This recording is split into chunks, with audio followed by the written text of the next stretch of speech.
good to be with you again today. On this feast, the Solemnity of the Most Sacred Heart of Jesus. As I was reflecting on the scriptures and on this feast day, I couldn't help but think about something that happened to me 2 years ago when I had to struggle with something new, heart failure. And because of my experience, it's always been very keen to me to realize that the heart is one of the key, most important organs of the body. It is through our heart that blood flows throughout the body and gives life to the body.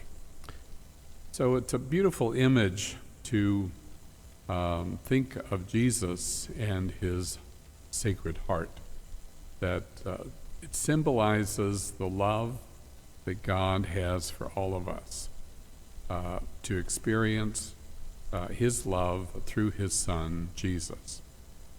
This tradition of honoring the devotion to the Sacred Heart has gone on for hundreds and hundreds of years, but it only became part of our liturgical celebration back in the 17th century.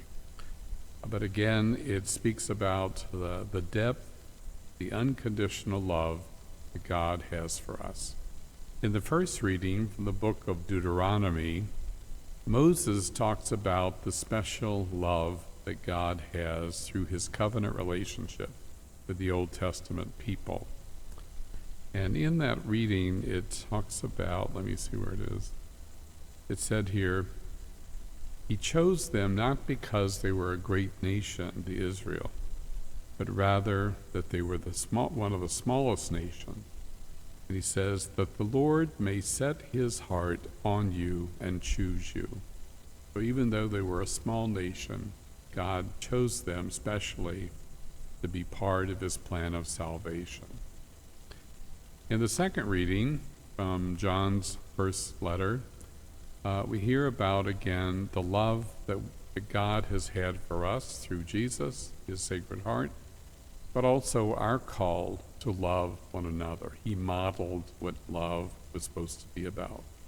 So that's why we have our great love for spouses, children, grandchildren, people who are close to us, but his love goes beyond our immediate family. We're called to love one another as Christians.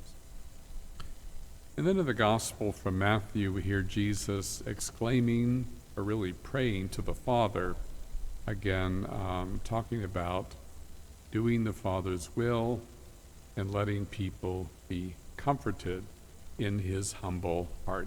Mentions that at the end of the Gospel. So on this feast, we give thanks and praise to God for the gift of his love shown to us through his Sacred Heart.